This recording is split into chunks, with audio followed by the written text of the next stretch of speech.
So this is the Iverson noDesigner. It came out like I think mid last year or something. This was probably the third joint that I dropped, and no, this may have been the second one that I dropped, and this was a popular one, but we knew Iverson was gonna sell. We knew, you know, it's Iverson. He kind of was that hip hop era of of of the NBA. So we gave his tagline determination. If you seen him play, if you seen his skill set, you seen how hard he went, then you would understand. I mean, that kind of goes without saying for Iverson. He was kind of known for that, you know, just how he played, really. Um, and it's the city of Philadelphia, and we just took it and we flipped it upside down. This the custom noDesigner face logo that we always use on all the sports gear, and it's kind of like this big head NBA Jam type theme. If you know noDesigner, we do a lot of '90s aesthetic. You know, just a lot of throwback Ninja Turtles, um, cartoon. You know, Martin, Fresh Prince era stuff, just with a lot of flair. We put some I would say Asian writing up here. He was known for that too. Um, Known for the tattoos, and Iverson just was like I don't know. He just was his own guy. He was his own character, and it was kind of important to have him in the NBA. Um, and of course, you think I can be the MVP without practicing. And we made sure we went and got every direct quote. These ain't like half quotes, and so some quotes I wanted to use, but they would be so long, and I didn't want to chop anything up. So we just stuck with like the full quotes. But if you know Iverson, you know the MVP practice line is like the number one thing about him. So, yep, that's the Iverson noDesigner drip. It comes with the black noDesigner tag or black noDesigner strip. Um, I think it's another one where it can come with a red noDesigner strip, but we mostly do the black noDesigner strip for the Iverson. But that's the Iverson joint. It was a big seller. It was very close to the Jordan. I think I bought them out at the same time. But let's move on. Of course, this is the first one that I did. Um, just everybody know Michael Jordan. Everybody know. Um, okay, cool. Everybody know Michael Jordan, and with this one, I just wanted it to feel classic. I wanted it to feel like the first T-shirt. I'm gonna do a second MJ. Um, if anybody gonna get to it, it's him. But I'm gonna do a second MJ. But this one was to represent the flu game. The game where he was sick and about to die, and it was so dramatic. This is that game. This is that representation. His bottom tag is the greatness. We did a lot of cleaning work on his head and stuff like that, just sharpening and cleaning, trying to get him like to really sit out. You can't really tell when it gets to the t-shirt, but the back is like blurred a little bit to make him just pop more so than normal. And that's kind of what the nice thing about designing in the way that I print. Yeah, that MJ that MJ sold out quick. The nice thing about designing is that I can use a good amount of colors. I can use a good amount of effects. Sometimes they all don't show up on the print, so I have to go in and keep, changing them up. But yeah, this was the first design. I know people was down in there first until they seen that MJ drop, and it was like, okay, noDesigner might be doing something. So he got the classic logo up here, and we was gonna do something with the rings, but I just decided to stick with the drip, the flu, the bleeding, and the blood just kind of represents it just ran through his veins. That's all he was basketball. That's all he was basketball. Um, and greatness. That like you have to put it together. Like these mean something. Like every part, every aesthetic means something.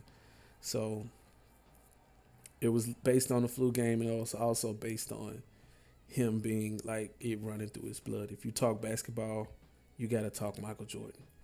Um, but yeah, that's the classic. If you quit once, it becomes a habit. Never quit. MJ. That's the classic joint. It comes with the red. It comes with the red noDesigner strip. Some people call him the greatest. Well, what they call him, the greatest second man or something like that, um, to ever play the game. This is the Scottie Pippen sacrifice joint. And if you can see, I wanted to do the different jerseys. So him having the black and the red, and MJ having the white and the red. We wanted to kind of just bounce off those two. And with Scottie Pippen's, his was kind of more direct. I knew I wanted to have it a little cleaner. I wanted to have it, kind of how we seen him in the NBA. It wasn't a lot of mess. If you know the Bulls, it was drama, like with Rodman and how Jordan played the game and, all the stuff that was going on. But Pippen didn't have that much that we could see. You might go back and see a documentary and see like, oh man, you was tripping. But, this was the coloring of this one and what this one represents. Like, it's just okay to be, to play your role because you got these rings too. You legendary also. When you were standing next to somebody that is iconic as Jordan, you can't be sitting there thinking like, oh man, I didn't do enough or this or that. Man, come on. And I just wanted to give like a little basketball rubber band strip right here, the spandex strip, the noDesigner logo face, and just the pip, just simply the pip, like kind of celebrating him more so than putting the Bulls on there again or something like that. And if you notice from I think it was called The Last Dance documentary, I took the deal. I had to feed my family, and that's why his tagline is sacrifice. He was one of the most grossly underpaid athletes in NBA history, and people always ask him why, did he do it? And he was like, they offered me the money. I ain't have much of nothing at the time, and I just took the deal. And he was also worried that if he got hurt and this, and that's sacrifice. That's all his. Like, if you really think about Scottie Pippen, dog, like that's what his whole career was. His whole career was a sacrifice. So sometimes it's okay to step back and let your homie or let your teammate, shine instead of trying to run on top of each other and. But yeah, this one comes with the red strip. Also, it's the black on the red, and this one, it sold well.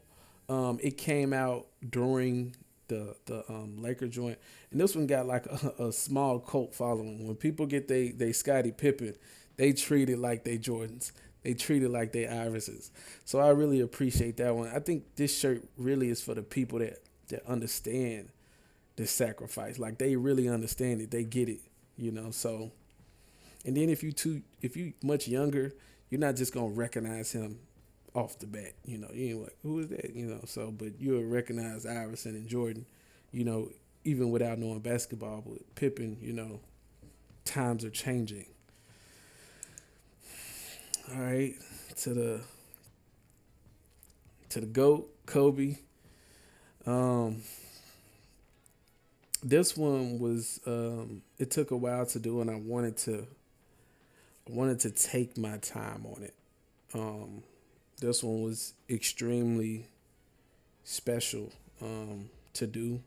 I knew how important it would be for people, and I didn't want it to. I didn't want to sell it because of the passing. I wanted to sell it because it was great artwork, because it was a well done shirt. I didn't want it to be just the first thing out of the door. Of course, Kobe was one of the first people that came in my mind when it came to doing, you know, basketball tees. But I waited. I waited a long time. I wanted to see how people receive the Jordan and the Iverson, and when I seen the reception, I knew, okay, they like what it represents. Like, these shirts represent something. Like, you don't just, you pick your player, and you also pick, your tagline. You pick what their player stood for, and trying to match those things up in an honest way, not just a way like, okay, Kobe passed, so I feel like Kobe was better than Jordan. That's not how I feel personally. But that's not even what the shirt is about. It's just about representing that player at that time in his era. I wasn't even a Laker fan. Me and my father used to always, I always respected Kobe though, but we just used to always go back and forth. I'm a Spurs baby. He's a diehard Laker fan, so we just used to just fight each other over and over. And yes, a Tim Duncan is coming. Don't play with me. Do not play with me. I got you. I got you, Spurs fans. But let me get back to this. So when I was doing the Kobe, I tried to make sure that yellow was the right yellow. Like, that was so important to me. And I knew it had to go on a purple tee. So what was more difficult about Kobe is that everything had to fit. Like, he wasn't like the other players where we can just throw him on a white tee or just throw him like on something and he's good to go. Like, we had to make Kobe fit. And like, it was so much work that went into this Laker symbol back here. Like, this was gruesome. It was gruesome. Um, it just wasn't working. It was very tough to get this to look the way it looks, and just kind of knowing that it would be worth it at the end. Of course, this immediately just started selling when I dropped it. When I showed it, people was just in love with it. Um, but they was also just loving the fact that I took my time on it and the art that was inside of the image. The legendary, of course. It's nothing else you can put with Kobe. There's nothing else you can put with Kobe. It has to say legendary. It has to be that. Passion is the fuel for success. That's who he was. He was one of the most passionate players, passionate people. He did everything to 200%. He was over the top. If you know Kobe, watch something about Kobe.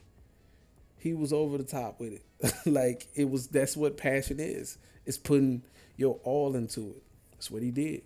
That's why he's legendary. Like, I think when you just kind of take your time to dissect what the noDesigner brand means, I'm not trying to make the noDesigner the forefront. I want it to be about the players. I want it to be about the legacy.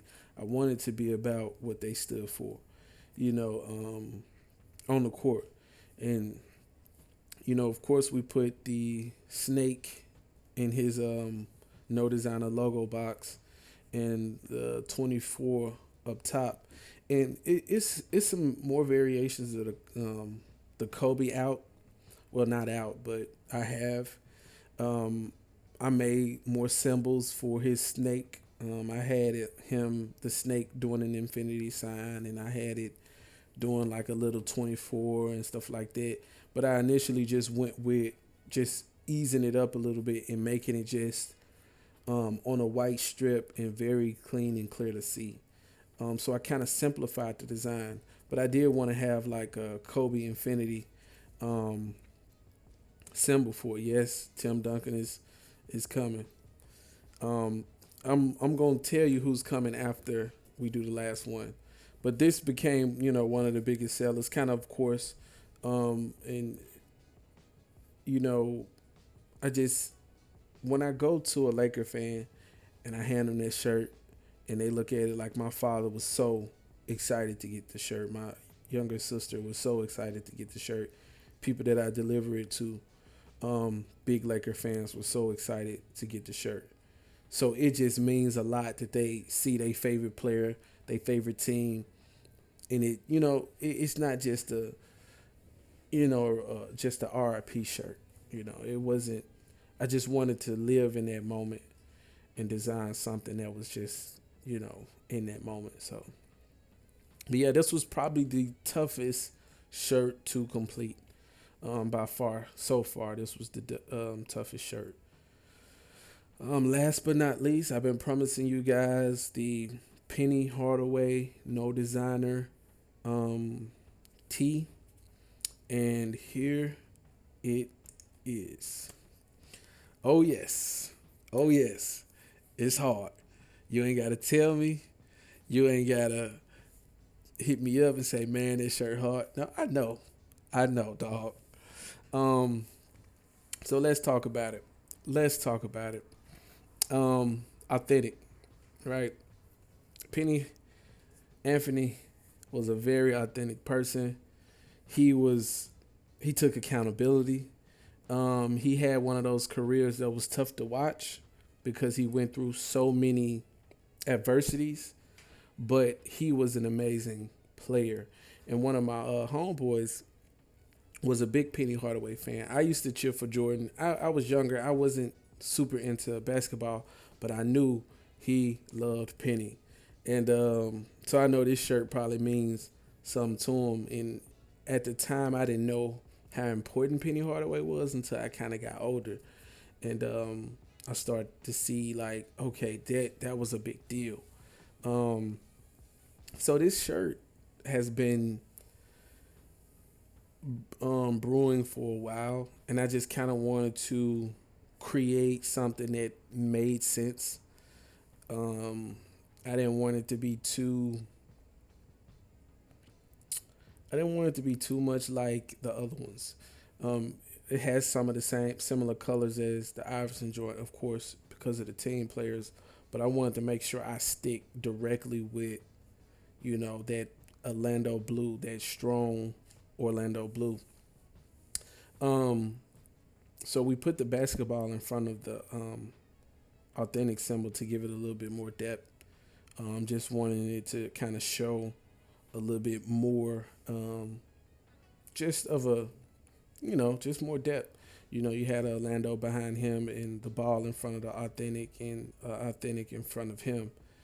Um, and, uh, authentic in front of him. Um, and up here, down here, if I learned anything, is that you can't take anything for granted. And I think that was a quote when he was kind of talking about his career in the NBA, and how kind of he just wanted to be healthy. That was another quote that I was thinking about. It was just, I just want to be healthy. And when you see a player with so much potential get hurt, it just back to back, or have injuries that kind of just take them out of the game, take them out of something they love. It's kind of tough to watch. And that's what Penny was. He was, an amazing player that didn't get to fulfill his career the way he wanted to. Um, but, he ended up becoming the coach of Tigers now, and they doing well, I believe. I'm not even sure. I'm just going to say they doing well because I live in Memphis. But let's go up to the box now. The box is the part that everyone pays so much attention to. The no DSGR. If you look really close, you can see the Memphis in the back of the letters. You have the Memphis Bridge right here in the pyramid, Bass Pro Shop pyramid. And you got cityscape of Memphis all through the letters. If you know Penny, he was about Memphis. He went to Treadwell, I think, and he coached at East High, I think in 2019, 2018, something like that. And he really loved Orlando. He really loved Magic. So I didn't want to leave that out. I didn't want to just make this a Memphis shirt. If you know his career, he loved that city. He loved that place. It was important to him also. So that's what kind of the stars stand for. And, of course, on Orlando. And if you look, this is actually like a magic stick. It's like a magic wand basically, and got the Memphis 10, but instead of having the um the I, we put the one in here, for Penny, and the X for 10, and then just Memphis 10. So just kind of representing what Penny was to us, and then what he was to Magic. So I just wanted to have a blend between Orlando Magic and Memphis, and I kind of feel like that's what Penny was. Um, we seen him out there, but we knew where he was from. We seen him with the Magic jersey, but we knew where he was from. And our city don't get many big success stories. So when we get one, we really hold on to our people. Like, it's important for us to see someone really make it out. So, and if you look at how he signs his autographs, of course those autographs aren't real, or pulled from anything, but he signs just A&F, Anthony. I guess it's just an abbreviation for his first name, but that's how he signs it. He also puts I think the HDY, something like that, but didn't have space for it. He's gonna have an actual special strip. If I can design one that looks a little bit different, just because he's from Memphis, he get a little bit more, and he has a extra color line right here just to accentuate the blue a little bit more. Um, but yeah, this is the new Orlando Magic. Well, the new Penny Hardaway, noDesigner. It's coming extremely soon. Extremely soon. Like this week, you're gonna be able to buy some. If you hit my Facebook up now, you can grab some. But this is it, man. I appreciate you guys for kicking it. These are all the designs that I've done over the past months. Do you guys have a favorite? Do you want to purchase any of them? Hit me up. Let me know. Thanks for watching. And we are out.